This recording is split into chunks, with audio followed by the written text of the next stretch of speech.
Olá, aprovados na primeira fase do 31º Exame de Ordem que escolheram Constitucional. Vocês vão ter a possibilidade de assistir por 3 dias a nossa segunda fase de Constitucional, que foi ministrada para o 30º Exame de Ordem. Vejam a prova e vejam a nossa segunda fase, ministrada pelo professor Kozikowski, o professor Antônio Kozikowski, segunda fase de Constitucional. Então vejam a peça e as questões e a forma com que elas foram trabalhadas em sala de aula. Segunda fase é no jurídico. Então você que escolheu Constitucional para a sua segunda fase, saiba que o curso jurídico vai oferecer para vocês online a segunda fase em Constitucional com o professor Antônio Kozikowski.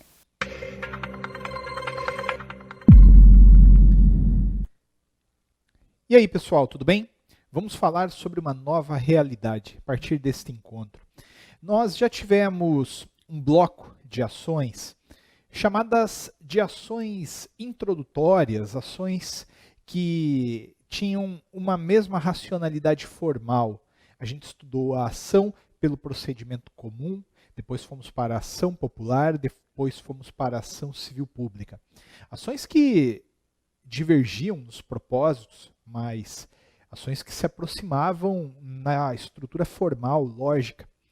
Depois a gente foi para um novo bloco, um bloco de ações preponderantemente inseridas naquilo que a gente compreende como direito, como remédios constitucionais, melhor dizendo. Falamos sobre habeas corpus, habeas data, mandado de segurança, individual e coletivo, mandado de injunção, individual e coletivo, e trouxemos também a reclamação.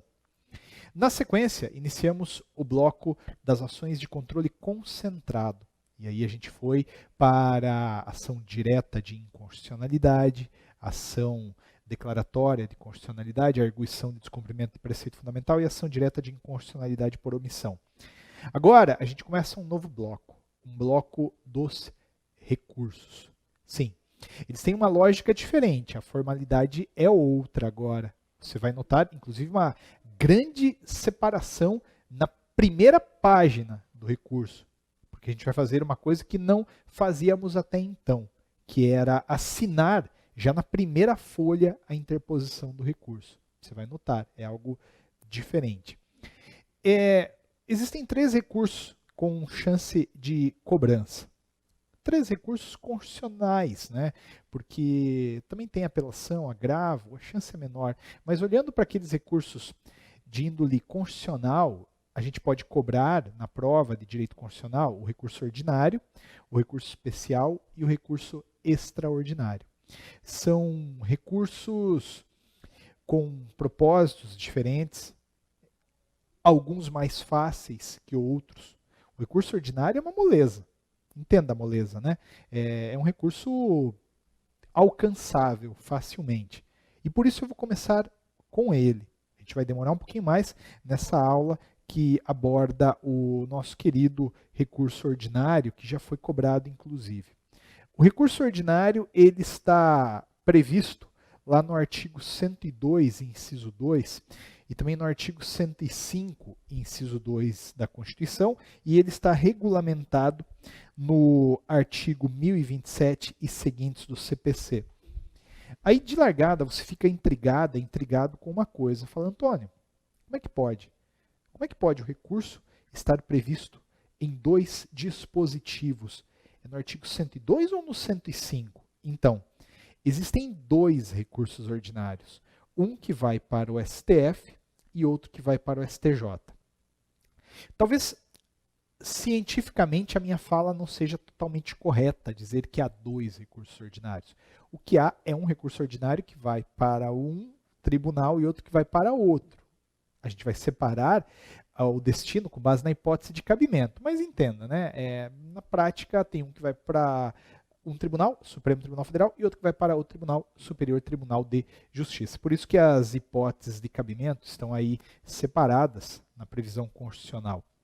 A previsão infraconstitucional, ela se volta para o CPC, que obviamente é o código que vai disciplinar os recursos como um todo. Mas a gente vai iniciar a nossa abordagem com esses artigos constitucionais. E o primeiro que eu trago para você é o artigo 102, inciso 2, que fala que compete ao Supremo Tribunal Federal, principalmente a guarda da Constituição, cabendo-lhe julgar em recurso ordinário o habeas corpus, o mandado de segurança, o habeas data e o mandado de injunção, decididos em única instância pelos tribunais superiores, se denegatória a decisão. Vários indicadores de recurso ordinário estão nessa frase. E também vai o recurso ordinário para o STF no caso de crime político. Aqui tem uma pegadona, cara, não é nem uma pegadinha, é uma pegadona, né? E muita gente, se cair, a última hipótese ali do recurso ordinário, crime político, vai se confundir, não vai ser o seu caso, tá? Porque eu vou te explicar de forma muito simples e objetiva aonde está a pegadinha. E aí o 105, inciso 2 da Constituição, fala que cabe ao STJ julgar em recurso ordinário os habeas corpus decididos em única ou última instância pelos tribunais regionais federais ou pelos tribunais dos estados, do Distrito Federal e territórios quando denegatória a decisão. Os mandados de segurança decididos em única instância pelos tribunais regionais federais ou pelos tribunais dos estados, do Distrito Federal e territórios, quando denegatória a decisão. E as causas em que forem partes, Estado estrangeiro ou organismo internacional de um lado e de outro município ou pessoa residente ou domiciliada no país. Aí você fala, nossa, cara, mas é muita coisa, Antônio, é muito detalhe, né? E aí, poxa, só nessa tela aqui eu já meio que me perdi. Não vai se perder, relaxa, né? Primeiro eu estou apontando quais são os dispositivos e a gente vai começar pelo começo, o recurso ordinário para o STF, artigo 102, inciso 2. Eu vou estruturar na lousa contigo as hipóteses de cabimento. Mas, para tanto, a gente vai partir desse dispositivo aí, que é o 102, 2, alíneas A e B. Mas, assim, para você entender bem o que é o recurso ordinário, você tem que ter uma percepção de pelo menos parte do Poder Judiciário brasileiro. A estrutura do Poder Judiciário brasileiro está, assim, construída. Uma parte dessa estrutura, né, olhando lá de cima para baixo. Eu encontro o Supremo Tribunal Federal lá no topo, e aí eu tenho a linha dos tribunais superiores, que são STJ, TST, TSE e o STM. Abaixo do STJ, a gente vai ter 2 tribunais vinculados. 2 tribunais genericamente considerados, né? Porque na verdade tem um monte de tribunal aí, se a gente for considerá-los individualmente. A gente vai ter TJ e a gente vai ter TRF. Então tem um TJ por estado e um TRF por região. E aí, abaixo do TRF, a gente tem a Justiça Federal de primeiro grau. O resto da estrutura do judiciário brasileiro não interessa, a gente vai olhar isso aqui. Como eu disse, tem recurso ordinário para o Supremo, tem recurso ordinário para o STJ. E a minha primeira abordagem é o recurso ordinário para o Supremo. Artigo 102, 2. Compete ao Supremo, principalmente a guarda da Constituição, cabendo-lhe julgar em recurso ordinário. Então isso é o ROC? É o ROC. Julgar em recurso ordinário o habeas corpus, o mandado de segurança, o habeas data e o mandado de injunção, decididos em única instância pelos tribunais superiores, se denegatória a decisão. Entenda isso aqui, ó.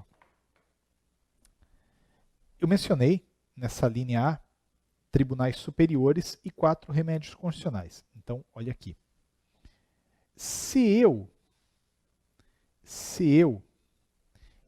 impetrar nessa linha dos tribunais superiores um mandado de segurança, um mandado de injunção, um habeas corpus ou um habeas data, e a decisão neles for denegatória, eu vou recorrer dessa decisão para o Supremo Tribunal Federal a partir de um recurso ordinário. É o que eu tenho no artigo 102, 2, a linha A da Constituição. A partir daí, você já vai começando a perceber que o recurso ordinário nada mais é do que uma apelação metida à besta. Eu tenho que instrumentalizar um duplo grau de jurisdição quando eu impetro remédios constitucionais aqui. Naturalmente, eu vou fazer subir a decisão denegatória para o único tribunal possível, acima desses, que é o Supremo Tribunal Federal. Não esquece, a decisão tem que ser denegatória, essa expressão, melhor dizendo, vai aparecer no teu probleminha, no teu caso. Antônio, pergunta. Aqui, você trouxe praticamente todos os remédios constitucionais, você só não trouxe a ação popular. Por quê? Porque lá na aula de ação popular eu falei para vocês que não existe foro privilegiado de ação popular. A ação popular está rolando em primeiro grau e a decisão da ação popular em primeiro grau, naturalmente, vai ser contestada a partir de uma apelação. Essa é a ideia, beleza? Então, mandado de segurança, mandado de junção, habeas corpus e habeas data. Já está vista a primeira hipótese aí de cabimento do mandado do recurso ordinário, 102. 2A, recurso ordinário para o Supremo. Agora tem a outra, que é o crime político. Então, a questão é a seguinte, o crime político, ele está sendo processado sempre, na Justiça Federal de primeiro grau. Então aqui eu tenho o crime político. Está na Justiça Federal de primeiro grau. É o que dispõe o artigo 109, inciso 4, da Constituição Federal. Mas o que a Constituição está falando? Ela está falando que a decisão dada, final, né, a sentença dada num processo em que se discute o crime político, processo que está na Justiça Federal, o recurso cabível é o recurso ordinário para o Supremo Tribunal Federal. Recurso ordinário, artigo 102, 2b. Um monte de gente vai olhar isso e vai falar, ai, mas não pode, porque é supressão de instância. Né? Teria que ser apelação para o TRF. Não, não tem, cara, porque a Constituição mandou ir direto para o Supremo a partir de um recurso ordinário. Esta é a pegadinha que eu falava para você agora há pouco.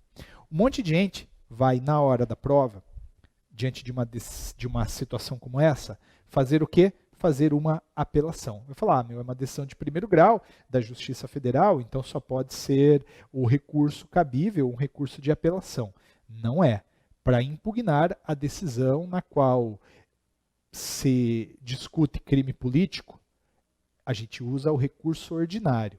Não é supressão de instância, porque, embora o Código de Processo Civil tenha regrado a apelação, a gente tem aí uma hipótese específica de cabimento de um recurso ordinário. Beleza? Está acompanhando? Ótimo. Mas a gente tem também o recurso ordinário para quem? Para o STJ. E aí você vê que vai para o STJ o recurso ordinário para ele decidir habeas corpus, decidido em única ou última instância por TRF, ou TJ, quando denegatória a decisão, e mandado de segurança decidido em única instância por TRF ou TJ, quando denegatória a decisão. Então, olha aqui, ó. Habeas corpus em TJ ou TRF, quando denegatória a decisão. Mandado de segurança, decidido por TJ ou TRF, quando denegatória a decisão. A partir dessas duas hipóteses, a gente pode voltar aqui para o quadro e anotar o seguinte. Eu posso, eventualmente, impetrar aqui um mandado de segurança ou um habeas corpus. Se a decisão for denegatória, eu vou combater essa decisão a partir de um recurso ordinário para o STJ. Artigo 105, 2A e B. Ficou empacotadinho aí, mas você entendeu. Eu estou tratando do artigo 105, 2, alíneas A e B. Impetrei em TJ e TRF o mandado de segurança 1 habeas corpus.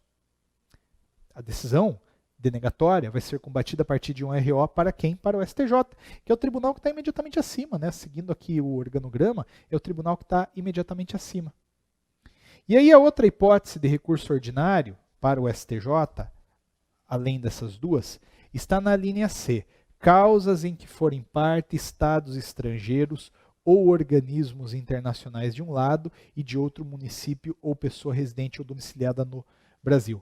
Acontece que, de novo, as causas envolvendo, vou colocar em vermelho aqui para manter a racionalidade do RO para o STJ. As causas envolvendo Estado estrangeiro, de um lado, versus Estado estrangeiro ou organismo internacional, né? Versus município ou pessoa. Essas ações estão rolando também na Justiça Federal de primeiro grau, conforme artigo 109, inciso 2 da Constituição. E o que a gente tem para lembrar para a prova de direito constitucional? Essa decisão vai ser atacada por recurso ordinário para o STJ, com base no artigo 105, 2, a linha C. Então, aqui no quadro, você tem as hipóteses de cabimento do recurso ordinário. Parece confuso olhando o quadro, e de fato é. E de fato é. Mas, com um pouquinho de cuidado, um pouquinho de atenção, você percebe a lógica. E você vai enfrentar o problema com a mais alta tranquilidade. Porque o problema ele vai colocar assim, ó. Fulano impetrou um mandado de segurança contra o governador no TJ. E perdeu. A decisão foi denegatória. Qual que é o recurso? Poxa, mandado de segurança no TJ, perdi, RO para o STJ. Ela vai colocar a problematização. Fulano impetrou um mandado de segurança no STJ e perdeu. Recurso ordinário para o STF. Tá? É assim que funciona. É assim que funciona. Então é muito fácil. Essas duas aqui são pegadinhas. Uma única hipótese que poderia acontecer, você não vai entender isso muito agora, talvez, mas no problema que eu vou resolver contigo, vai ficar mais claro. Às vezes, o problema pode, a prova nunca fez isso, mas ela pode trazer uma hipótese de impetração de mandado de segurança no STJ, sem dizer que o mandado de segurança estava rolando lá. Antônio, como assim? É simples. O mandado de segurança contra ministro de Estado está escrito na Constituição que vai para o STJ. Então é obrigação tua saber. Tem que saber. O mandado de segurança, o mesmo habeas data impetrado contra ministro de Estado vai para o STJ. Se denegatória a decisão, o recurso é o ordinário para o STF. Veja, a prova poderia colocar assim. Maria impetrou um habeas data em face de um ministro de Estado. Veja, não falou aonde. A decisão foi denegada. Qual que é o recurso cabível? RO para o STF. Ah, mas Antônio, não vale, porque a decisão, ou melhor, o problema não falou que a ação estava tramitando no STJ, mas nem precisava.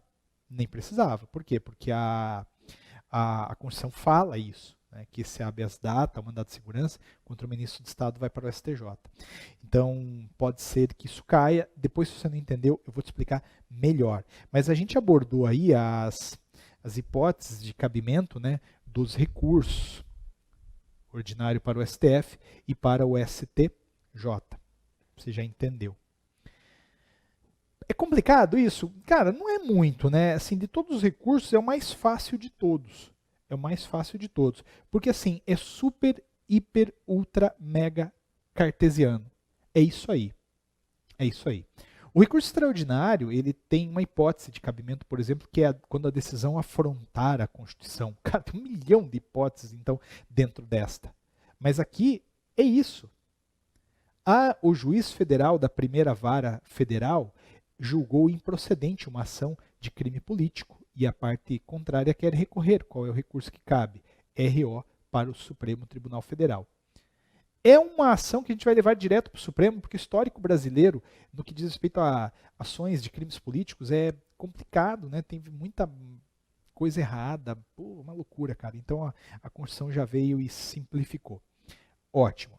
Um grande indicador de recurso, para a gente prosseguir, é a existência de uma ação prévia. Concorda? O problema vai falar que teve uma ação e essa ação foi denegada, nesse caso, do recurso ordinário. Então, da denegação, cabe um recurso ordinário. Quem que são os legitimados, Antônio? Simples.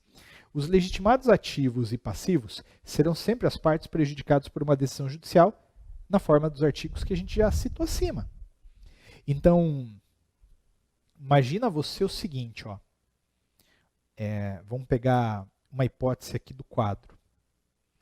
Imaginem vocês que o Paraguai entrou com uma ação contra o município de Curitiba e ganhou.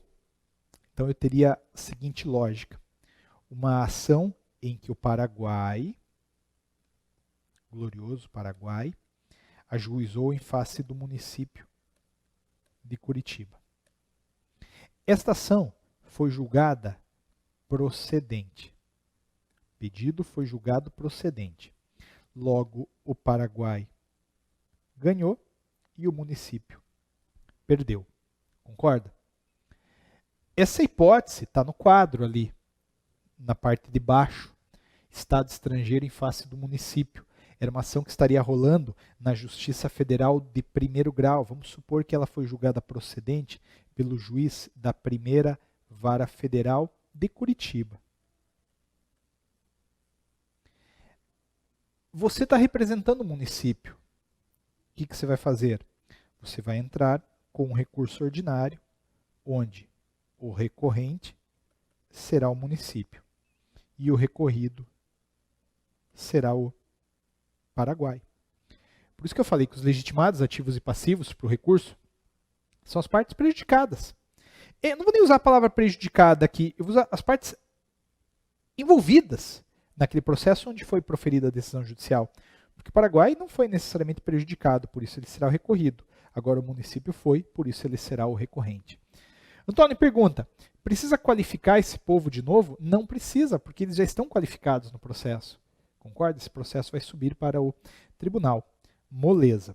Agora, o que muda dramaticamente é a competência e endereçamento. Por quê?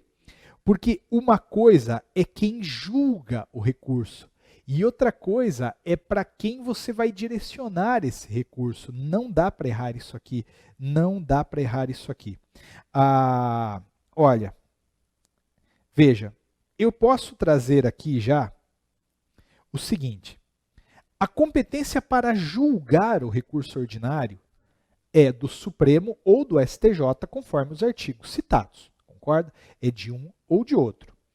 Mas você não vai necessariamente direcionar o recurso para o tribunal responsável pelo julgamento. Você vai direcionar o recurso para o prolator da decisão. É o que fala o artigo 1028, parágrafo 2º. E a gente vai ter que dar uma atualizada nele. O recurso previsto no artigo 1027, incisos 1 e 2, vai para o tribunal de origem, cabendo ao seu presidente ou vice determinar a intimação do recorrido para em 15 dias apresentar as contrarrazões. Ó, assim, ó. Vamos pegar uma hipótese aqui de recurso ordinário. Quer ver? Ó, vamos escolher uma hipótese. Alguém impetrou mandado de segurança em face de um ministro de Estado. Esse mandado de segurança foi para o STJ. Então entenda uma coisa. A interposição, nesse meu exemplo, tá? Exemplo. A interposição será para o... Não posso sair do quadro aqui. Será para o presidente do STJ. Foi ele que fez a decisão. Ou melhor, a gente vai direcionar na linha desse dispositivo o recurso para o presidente do tribunal. Tá? De novo, eu tinha dado o seguinte exemplo. Alguém impetrou mandado de segurança em face do ministro de Estado, então foi para o STJ e perdeu. Cabe um recurso ordinário para o Supremo Tribunal Federal. A interposição se dará perante o presidente do tribunal, mas aí a gente vai pedir o quê? Que as razões anexadas sejam enviadas para o tribunal responsável pelo julgamento, que é quem? O Supremo Tribunal Federal. Antônio, então me parece que no recurso ordinário haverá 2 endereçamentos. É verdade. O endereçamento na folha de interposição, que vai para o presidente do tribunal responsável pela prolação da decisão. E o endereçamento para o tribunal que de fato tem competência para julgar aquilo. Nesse meu exemplo, o STF. A gente pode dar outros exemplos. Imaginem que foi um habeas corpus impetrado no TRF e ele foi denegado. Então, esse meu habeas corpus, ele vai ser, essa decisão poderá ser recorrida por aqui é um RO para o STJ, maravilha. Então, o direcionamento, a interposição vai para o excelentíssimo senhor doutor desembargador presidente do Tribunal Regional Federal, requerendo que as razões anexadas sejam enviadas para o STJ, que seria o segundo endereçamento. Antônio, onde é que eu vou pôr esses endereçamentos? Depois eu te falo, na outra aula eu te falo, agora eu estou trabalhando mais com a lógica teórica e a gente fica com essas disposições aqui. Existe então uma competência para julgar e o endereçamento, e essa seta para cima aí você ignora. Tá? Tem nada a ver com a nossa conversa agora. Entende? É claro, pessoal, que olha, olhando o quadro de novo ali, naquele exemplo que eu tinha dado para vocês, de o Paraguai processando o município numa ação procedente, feita pelo juiz da primeira vara federal, eu direcionaria o meu recurso ordinário para quem? Para o juiz federal. Ele que vai receber o recurso ordinário e vai enviar as razões anexadas para qual tribunal? Olha, você está vendo ali, se era uma ação em que Estado estrangeiro processava um município, o recurso ordinário vai para o STJ. Então, olhando para o meu exemplo, o recurso seria dirigido para o excelentíssimo senhor doutor juiz federal da primeira vara federal de Curitiba, requerendo que as razões anexadas sejam enviadas para quem? Para o Superior Tribunal de Justiça. Pronto. Pronto. Beleza? Legal. Ótimo, ótimo. Tá bom? Requisitos específicos do recurso ordinário. O recorrente ele vai ter que demonstrar alguns requisitos sob pena de não processamento do recurso, dentre eles a tempestividade. E aqui você vai ter um outro elemento indicador de recurso ordinário. Para caber recurso ordinário, tem que estar no prazo de 15 dias a contar da publicação da decisão. O problema vai falar, então, que foi dada uma decisão, foi publicada uma decisão há menos de 15 dias úteis atrás. Porque se foi para além de 15 dias úteis, não cabe recurso ordinário. Agora, se foi dentro do prazo, é um recurso ordinário. O outro requisito é o preparo. A parte recorrente, deve juntar a guia de preparo custas sem as quais o recurso não é conhecido. A gente vai fazer um pedidinho, então, muito simples de juntada. E a lógica operacional desse recurso é a seguinte. A gente vai entrar com o recurso, vai pedir para a parte contrária contrarrazoar o recurso, vai pedir a intimação do Ministério Público e vai pedir o provimento do recurso. Então são basicamente 3 pedidos que você vai fazer no recurso. 3 pedidos. Né? Você vai pedir a notificação da parte contrária, a intimação da parte contrária para contrarrazoar querendo o recurso, intimação do MP e procedência e provimento do recurso. Mas Antônio, não tem uma liminar, uma cautelar? Não, não vai caber. Né? Aqui não vai ter um provimento de urgência. Então a gente vai fazer assim o recurso ordinário. Bom, essa aula, que tem aí sua meia hora de duração praticamente, ela focou muito nisso. Nas hipóteses de cabimento. Esse esqueminha vocês vão ter que compreender, tá bom? E aí, eu também frisei um pouco a questão dos legitimados, né, quem são eles, e citei aquela dinâmica de direcionamento, de endereçamento do recurso, com o pedido de remessa das razões recursais para o tribunal que de fato vai julgar. Esta é a parte teórica do recurso ordinário. Na próxima aula, a gente vai montar e você vai entender muito bem isso que está à direita aí da sua tela, a interposição versus o julgamento. E vai entender aquilo que eu disse, 2 endereçamentos. Cara, não são só 2 endereçamentos, você vai fazer 2 aspas, assinatura. O advogado, o nome do advogado vai aparecer em 2 lugares. Em 2 lugares, beleza? Então a gente tem aqui o recurso ordinário findo, na sua parte teórica. Muito tranquilo. De novo, o que dá uma pegadinha é essa tela, mas bem trabalhadinha você vai superá-la, beleza? É isso aí, galera. E aí, pessoal, tudo bem? Vamos fazer um recurso ordinário. Vamos montar um recurso ordinário a partir das considerações que já foram repassadas na aula anterior. Uma aula que se voltou para a teoria desse recurso, que é tranquilo, ele é bem fácil. fiz um esquema no quadro para vocês que vocês pudessem visualizar as diversas hipóteses de cabimento do recurso ordinário. E não são também diversas, meu Deus do céu, são 4 hipóteses, né? E eu tenho certeza que, se cair um recurso ordinário, você vai identificar. Esse é um recurso, inclusive, que eu torço para que seja cobrado, porque ele não é tão complicado. De todos os recursos, para mim, é o melhor. Mas, vamos lá. Um recurso ordinário, a gente vai montar a partir de uma racionalidade um pouco diferente, é uma outra lógica agora. E eu vou mostrar isso para vocês já neste momento. Veja aí, ó. A gente monta o recurso ordinário assim: excelentíssimo senhor doutor desembargador, ou ministro, presidente do tribunal, ou juiz federal. Aqui existem 3 endereçamentos possíveis na primeira folha. Porque lembra da aula passada? Eu falei assim: o recurso ordinário ele vai ser endereçado para o presidente do tribunal que proferiu a decisão, solicitando que as razões anexadas sejam enviadas para o tribunal que de fato tem competência para decidir, para julgar aquele recurso ordinário. A gente viu, a partir daquele esquema da aula passada, que nós teremos decisões combatidas por recurso ordinário proferidas nos tribunais superiores, ocasião na qual o recurso ordinário vai para o Supremo, juiz federal, ocasião na qual o recurso ordinário pode ir para o Supremo ou para o STJ, depende da hipótese, e também um endereçamento para TJ ou para TRF, ocasião na qual o recurso ordinário vai para o STJ.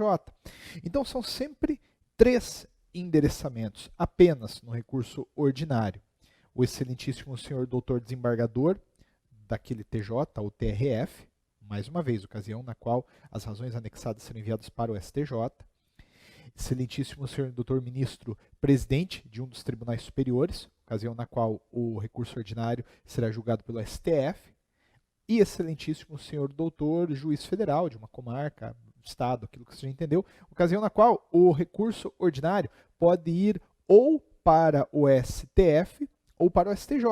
Veja, no que tange ao juiz federal, nós vimos que quando ele decide no crime político, o recurso ordinário vai para o Supremo Tribunal Federal. Quando ele decide, contudo, uma causa envolvendo Estado estrangeiro ou organismo internacional de um lado e pessoa ou município de outro, esse recurso ordinário vai para o STJ, vai para o STJ. Lembra, de novo, cara, de novo, uma coisa é para quem você endereça o recurso ordinário, outra coisa é quem vai julgar o recurso ordinário, de modo que sim, nós teremos 2 endereçamentos, você já vai me entender. Estou falando apenas da folha de rosto, né?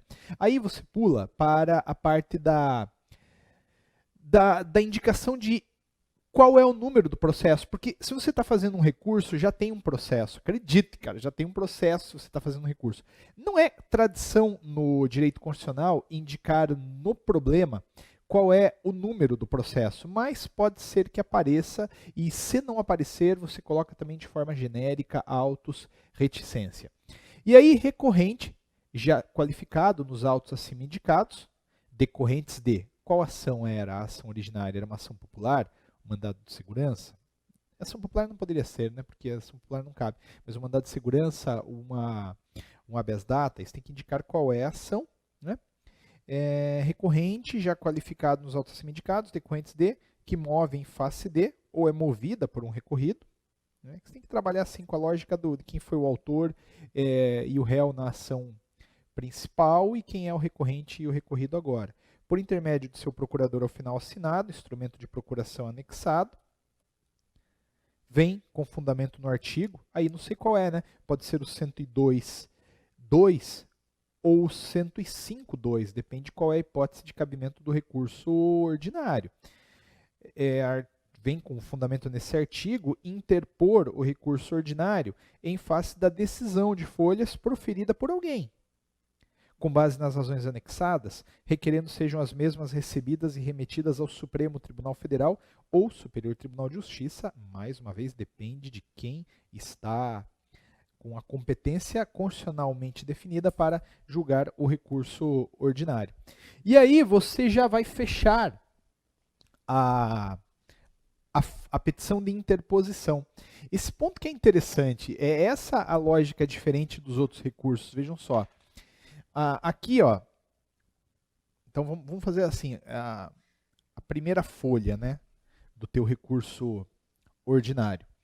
Aqui você vai colocar o endereçamento para quem? Para o prolator da decisão, para o presidente do tribunal prolator da decisão ou para o juiz federal naquela específica hipótese. Você pula a linhazinha, altos, número, lá, parágrafo, letra maiúscula, começa aí com o recorrente. Aí você vai, recorrente, nos autos, lá, é o recurso, o recurso ordinário, então tudo aquilo que a gente já discutiu ali. Mas após tudo isso, você já vai fechar a peça, local, data e advogado. Desculpa, não é fechar a peça, você vai fechar a petição de interposição do recurso. Porque entenda agora isso de uma vez por todas, você está se dirigindo ao juiz prolator da decisão, ao presidente do tribunal prolator da decisão. Você está enviando recurso para ele, requerendo que ele mande as razões anexadas para o tribunal responsável por de fato julgar aquele recurso ordinário. A consequência disso vai ser um fechamento já aqui, porque você já está se dirigindo ao prolator daquela decisão. E esse daqui, esse presidente do tribunal, esse juiz federal, ele vai fazer o quê? Ai, nossa, interpuseram um recurso ordinário. Ele vai pegar o recurso ordinário e vai mandar para o juiz, para o tribunal, melhor dizendo, prolator da decisão. Beleza? Consequência. Já vou te mostrar ali nos slides. Você vai pular uma linha para dar a separadinha aqui, 2 linhas que seja, e aí você já vai fazer um novo endereçamento para o egrégio STF. Eu vou simplificar aqui, você nunca vai fazer isso. Você vai colocar egrégio Supremo Tribunal Federal ou Superior Tribunal de Justiça, que são os tribunais que têm competência para julgar, nas hipóteses constitucionalmente definidas, o recurso ordinário. Aí o que você vai fazer? Razões de recurso, e aí é desenvolver a fundamentação. Então entenda, eu mudei a cor aqui para que você entenda a lógica. Aqui eu estava me dirigindo ao presidente do tribunal prolator da decisão. Por isso eu já vou fechar, local, data, advogado. Estou mandando para você, cara. Agora você vai fazer o quê? Você vai pegar essas razões anexadas e vai mandar para o egrégio Supremo Tribunal Federal ou Superior Tribunal de Justiça. E aí, depois de toda a fundamentação, eu já estou indo aqui lá para a última página, você vai fazer daí os pedidos, eu já te explico como são os pedidos, e aí vai ter outro fechamento, local, data e advogado. É assim que se faz. Você vai vou assinar 2 vezes. Sim, mas você está assinando 2 vezes porque você está se dirigindo a 2 pessoas diferentes. A petição, de novo, para grudar isso na cabeça, a petição de interposição vai para o presidente do tribunal prolator da decisão ou para o juiz federal. Recorrente, recorrido, recurso ordinário, local, data, fundamento. Valeu! Abrem-se daí as razões recursais, as razões do recurso, onde aí você vai discorrer sobre os motivos que impõem a reforma da decisão e depois de tudo isso você fecha de novo. Então, daqui para cá, daqui para baixo, você estava falando para o juiz, ou melhor, para o tribunal responsável por julgar aquela coisa, o STF ou o STJ. Aqui era só o endereçamento para quem vai fazer o trabalho simples, que é pegar aquela petição e mandar para quem de direito. Sacou? Tudo isso está nesse modelo aí que você vê, né? Então, de novo, eu coloquei o recurso endereçado para o excelentíssimo senhor doutor desembargador, ou ministro, presidente do tribunal, ou juiz federal, autos, número, recorrente, né? E aí a gente vai caminhando com um fechamento. E entenda, você tem que fazer assim, ó. No recurso, aqui também é importante destacar. Você tem que, veja, você está atacando a decisão, entende? Você está fazendo aí o recurso ordinário em face da decisão de folhas proferida por um órgão prolator da decisão. Pô, Antônio, eu não estou entendendo muito bem isso aí. Como é que tá? O que você está querendo, cara? Onde é que você quer chegar, Antônio? Vamos botar um exemplo aqui na lousa, porque acho que daí fica até mais fácil aí para você entender. Então, até para relembrar uma hipótese de recurso ordinário. Vamos imaginar que, olha aqui, ó, Maria impetrou um mandado de segurança em face de um governador. E esse mandado de segurança, nessa circunstância, em face do governador, tinha que ir para o TJ do estado X. Beleza?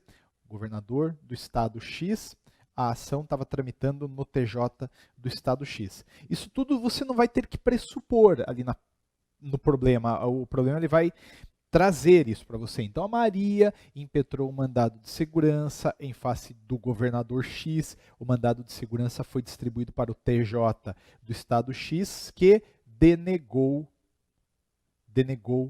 a segurança. Então percebam as palavras, né? Denegou a segurança. O mandado de segurança foi denegado.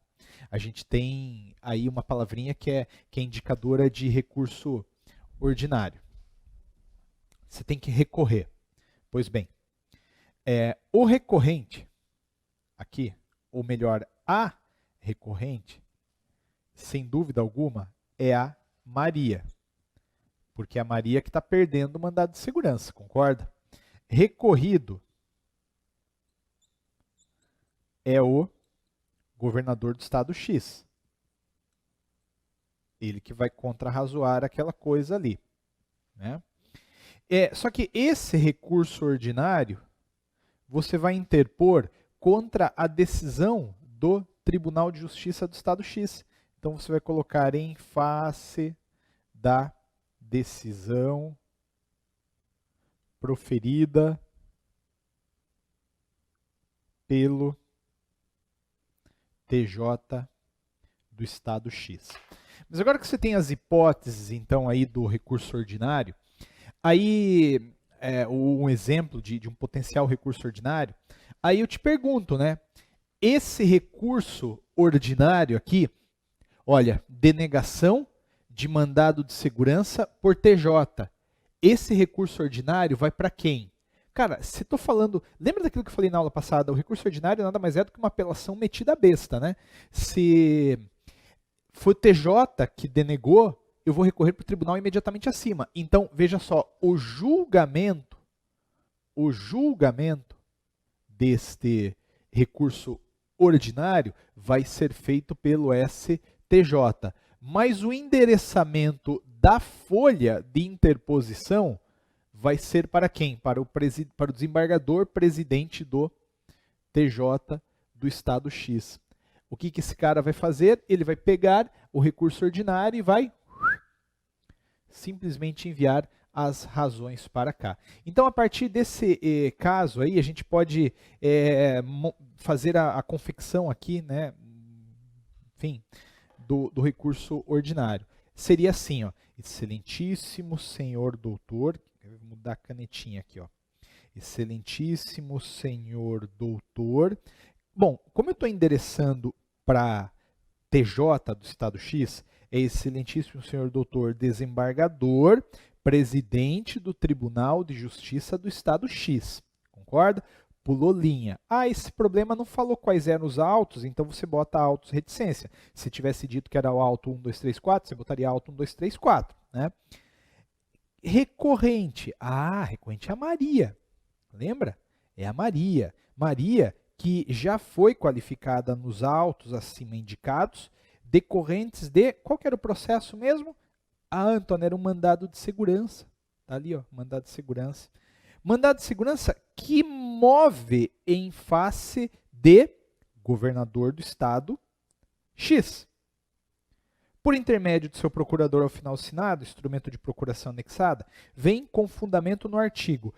Esse é um recurso ordinário que vai para o STJ. Então, o fundamento é o artigo 105, inciso 2, a linha A da Constituição, A ou B, me fugiu agora que depois você vê, um fala de habeas corpus, outro mandado de segurança, da Constituição, interpor o recurso ordinário. Em face de quem? Da decisão de folhas proferida por Tribunal de Justiça do Estado X. O problema que eu trouxe para vocês não detalhou quem exatamente, qual a Câmara, o órgão, enfim, que tinha dado a decisão, então se coloca aí de forma genérica, né? Vem e você faz isso com base nas razões anexadas, requerendo sejam as mesmas remetidas ao quem? Ao STJ. Pede deferimento, local, data, advogado. E aí, na outra folha, quer dizer, não na outra folha, né? Se fosse na vida, eu ia falar, meu, não economiza uma folha de sulfite, cara. Bota esse endereçamento na outra folha.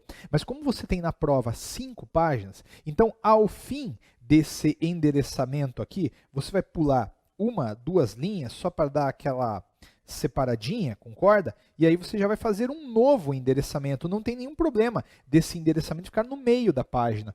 Esse endereçamento vai para o Egrégio Superior Tribunal de Justiça, porque é ele, neste meu exemplo, o responsável por julgar este. Aí, Antônio, eu não gosto de colocar egrégio. Ah, cara, me poupa. Bota egrégio aí, não vai matar ninguém, né? Só coloca excelentíssimo egrégio Supremo, STJ, o que você quiser aí, mas o egrégio faz parte também da liturgia, né, do direito aí. E aí, como eu falei, você já coloca as razões de recurso ordinário e aí desenvolve. Desenvolve botando os fatos, aquela historinha de sempre, né? E aí vem a parte do preliminarmente. Então, eu tenho que mostrar agora que este meu recurso ordinário preenche os pressupostos formais da admissibilidade, que eu já vi na aula passada com vocês. Aqui eu vou citar o artigo 1003, parágrafo 5º do CPC, e informar que o recurso é interposto no prazo de 15 dias a contar da publicação da decisão recorrida. Ele é tempestivo, então. E eu vou informar que, anexo às razões recursais, seguem as guias de preparo ou custas do recurso, porque este recurso é pago, cara, tem que pagar taxa. Ah, mas, Antônio, no problema que eu estava falando, que eu estava lendo no exame de ordem, falava que tinha sido deferida uma justiça gratuita. Beleza, então você vai falar, considerando o deferimento da justiça gratuita, a recorrente deixa de juntar as guias de preparo, obviamente, né? Uma sugestãozinha de redação, né? Veja, conforme o artigo 1003, parágrafo 5º do CPC, você cita, o recurso é interposto no prazo acima indicado, razão pela qual acetê-lo como tempestivo, ainda acompanha as razões recursais e guias de preparo, e aí vai. Aí você já abre para o mérito, onde você vai discorrer sobre os motivos que impõem a reforma da decisão. Quais são eles? Sei lá quais são eles, depende do teu problema. Vou saber quais são, não sou eu que faço o problema. Então depende de do que está acontecendo. Poxa, Antônio, naquele exemplo ali, tinha sido o mandado de segurança em face de um governador que se negou a conceder para Maria uma gratificação. Aí você vai falar que aquela gratificação é devida, a decisão tem que ser reformada, então você vai ter que trabalhar aí com as hipóteses, né? A gente vai discorrer um pouco sobre isso num recurso ordinário que eu já trabalho com vocês. Pedidos. Bom, diante do exposto, requer-se. O que você vai requerer? Lembra aquilo que eu também comentei na aula passada. Você vai requerer a intimação da parte recorrida, indique quem é ela, para que, querendo, apresente suas contrarrazões no prazo de 15 dias, conforme o artigo 1028, parágrafo 2 do CPC. Nesse meu exemplo, de novo, o recorrido seria o governador do estado X. Então, você pediria para quê? Né? Você pediria para a intimação do governador do estado X para que ele apresente as suas contrarrazões no prazo de 15 dias. Tá bom? Provimento do recurso, com base no artigo citado, né, 102, nesse caso. Na verdade, nesse caso que eu estou colocando a lousa, seria o 105, inciso 2. Para fins de reformar a decisão proferida por aquele que proferiu, uma vez que, aí você bota o que está rolando aí.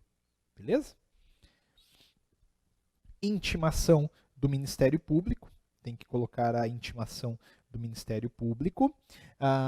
Inversão do ônus da sucumbência e juntada da guia de preparo anexada. Antônio, como assim inversão do ônus da sucumbência? É muito simples. se você é recorrente, é porque você está perdendo o processo e logo está sendo forçado a pagar uma sucumbência, um honorários para alguém. Né? Olhando para a lousa, nesse caso aí, a Maria estava perdendo. Ela era a sucumbente. Ela recorreu. Ela quer, então, ganhar. Se ela ganha, tem que inverter o ônus da sucumbência. E agora tem que mandar o governador pagar e não a Maria. Entende? Eu vou ser sincero contigo. Eu acho pouco provável que esse pedido seja avaliado pela banca de direito constitucional. Mas no processo civil, sempre cai, tá bom? Juntada da guia de preparo anexada, a não ser que se trate de justiça gratuita, né? Pede deferimento, local, data, advogado, como já tinha dito, então você faz um novo fechamento, beleza?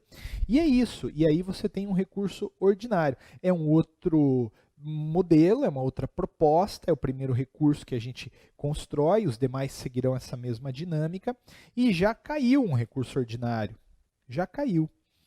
Veja só, vamos tentar fazer esse recurso ordinário aqui, ó. 2014, cara, nossa, faz tempo, 2014, 2. João e José são pessoas com deficiência física, tendo concluído o curso de nível superior. Diante da abertura de vagas para preenchimento de cargos vinculados ao Ministério da Agricultura, postularam a sua inscrição no número que deveria ser reservado por força de disposição em lei federal aos deficientes físicos com grau de deficiência de João e José, o que restou indeferido pelo próprio ministro de Estado, aduzindo que a citada lei, apesar de vigente há 2 anos e com plena eficácia, não se aplicaria àquele concurso, pois não houve previsão no seu edital. Então assim, né, veja que absurdo, tinha uma lei que reservava vagas para pessoas com deficiência. 2 pessoas com deficiência postularam a participação no concurso nessa cota. Só que o próprio ministro de Estado, que era o último responsável pelo concurso, disse que não se aplicava a eles aquela disposição, porque apesar da lei estar vigendo, lei com plena eficácia, não tinha previsão no edital, então não poderia. Não, né? Não é assim que funciona, não é assim que funciona. Beleza? Aí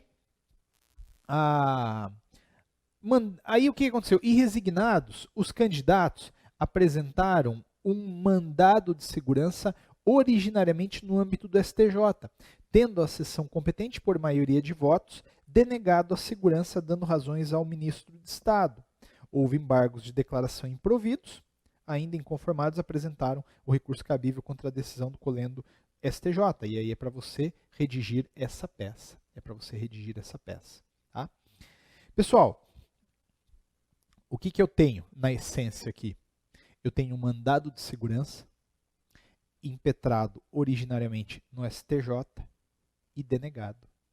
É óbvio que o recurso cabível é um recurso ordinário para o Supremo Tribunal Federal. Nesse contexto, eu vou te ajudar porque é o primeiro que a gente está fazendo. Então vamos lá. Quem que é o recorrente? Quem são os recorrentes? Bom, os recorrentes são o João e o José. E o recorrido é o próprio ministro de Estado, porque eles impetraram o mandado de segurança em face dele. Concorda? Eles impetraram o mandado de segurança em face dele. Então, os recorrentes são o João e o José. O recorrido é o ministro de Estado. Este recurso ordinário vai ser direcionado na folha de interposição para quem? Para o próprio tribunal prolator da decisão. No caso, o STJ, está aqui escrito, né? O STJ, requerendo que as razões anexadas sejam enviadas para quem? Para o Supremo Tribunal Federal. E aí, você desenvolve com base na fundamentação que quer, né, fazer. Depois não vou trabalhar muito a fundamentação, vou deixar isso mais para você se virar aí. Entendeu como é que funciona o recurso ordinário? Sacou a lógica? É completamente diferente agora, né? É outra proposta, é outra pegada. E aí você vai fazer esse recurso ordinário e vai comigo na próxima aula dar uma revisada nele, certo? Então cuidado com o fundamento, né?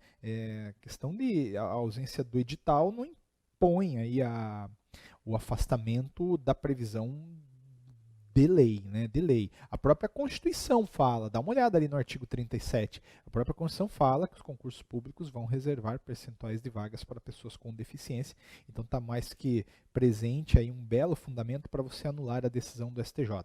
Mas eu vou te falar uma última coisa. Esse problema, ele foi muito legal. Ele foi muito legal. Por quê? No começo da aula passada eu falei para vocês de uma possível situação. Veja, a prova nesse problema falou que o mandado de segurança estava rolando no STJ, de modo que ficou fácil, a partir do ligar os pontinhos, identificar o recurso ordinário para o STF, porque você tem mandado de segurança denegado em STJ.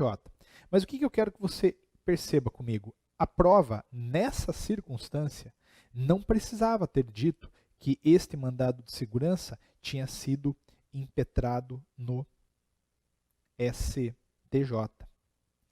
Quer dizer, isso aqui não precisava estar no problema e você ainda teria que saber que se tratava de um recurso ordinário para o STJ.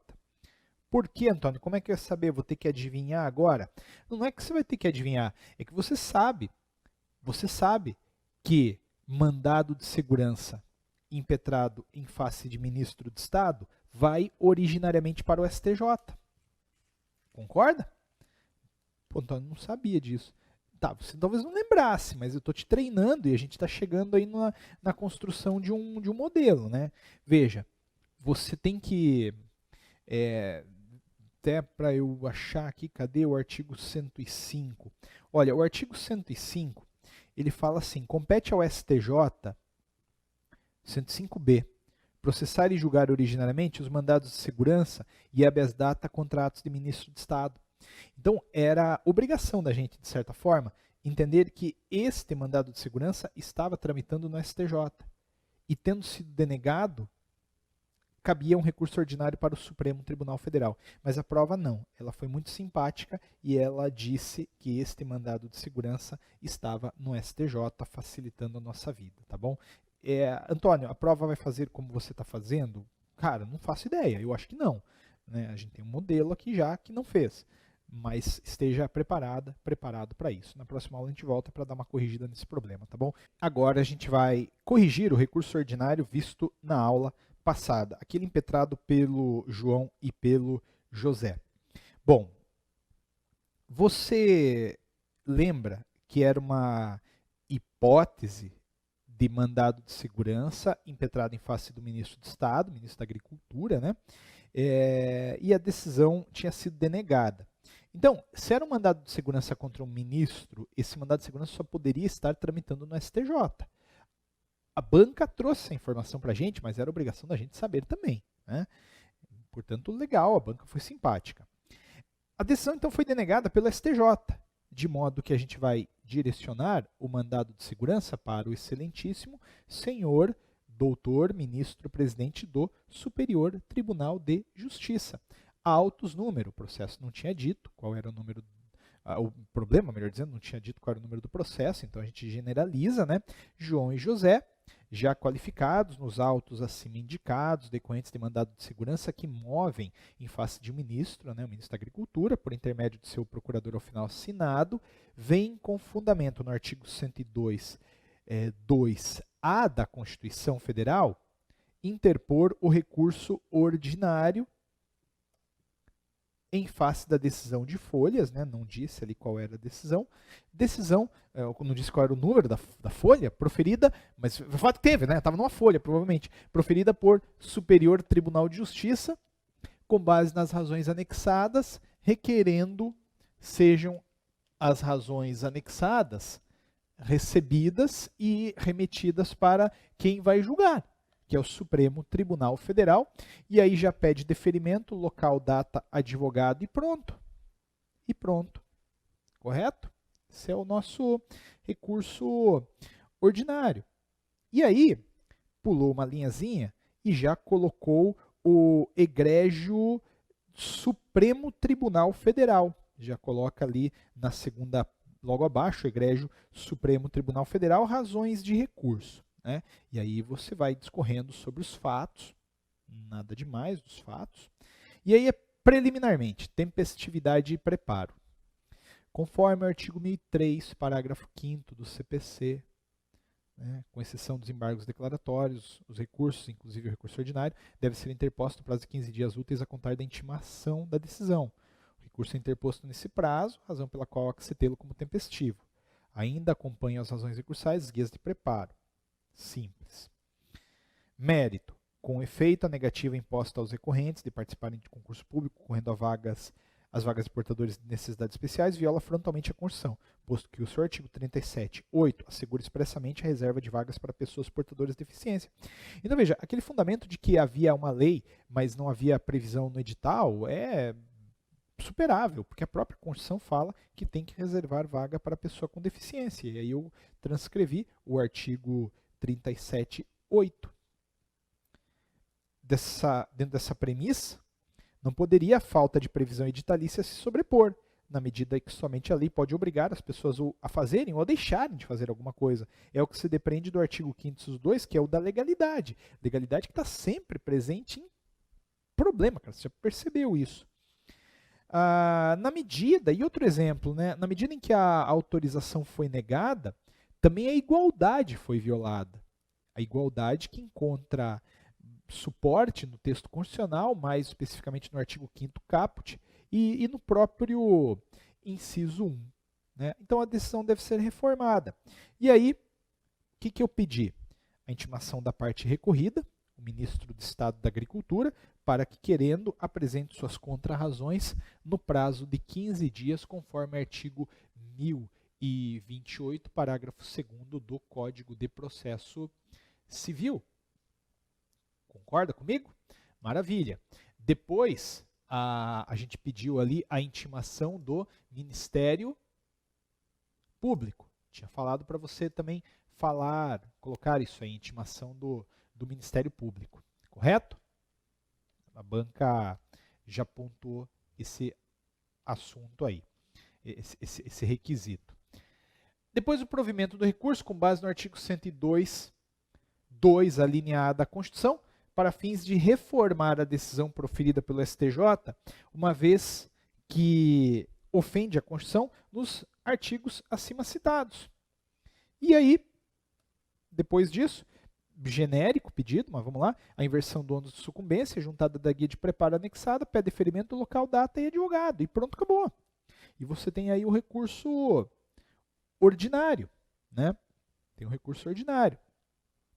Eu apenas, de novo, né, insistiria no cuidado que você deve ter para endereçar para o presidente do tribunal prolator da decisão ou para o juiz federal, porque a gente viu que o juiz federal também ele pode dar uma decisão que se reverte por recurso ordinário, e aí as razões do recurso sendo direcionadas para o tribunal que de fato tem competência para decidir. Nesse caso, era o egrégio Supremo Tribunal Federal. O problema, ele traz ali um gabarito comentado, que depois você pode dar uma lida, e ele foi assim pontuado. A 10 aqui olha, o endereçamento da petição de interposição, STJ, endereçamento de razões por STF. Então, isso foi para 20, legitimidade ativa e passiva, né? Você colocou aí mais 20 pontinhos, então está com 40. Certamente você fundamentou o cabimento do RO, então você foi para 110. Legalidade, 210. Reserva de vagas na Constituição, 310. Mérito da isonomia, 410. Aí os aspectos formais, né, de intervenção de MP, postulação do pedido, requerimento de encaminhamento ao Supremo e fundamentação. Veja, aqui você tinha também um ponto, se minha conta está certa. É o 90, na verdade. Mas só de formalidade aí dava para ter ganhado bastante coisa. E 2 fundamentos de mérito desses certamente você trouxe. Então você tinha um recurso ordinário com condições aí de serem ultrapassadas, né? Beleza? Esse é o recurso ordinário, pessoal. Legal, né? Na próxima aula a gente vai trabalhar com outros recursos e a gente vai construindo essa nova racionalidade, uma racionalidade que impõe peças construídas de forma diferente, como você já entendeu, beleza? Na próxima aula a gente continua então. Por enquanto é isso. Um grande beijo para vocês, tudo de bom. Muito obrigado, até lá.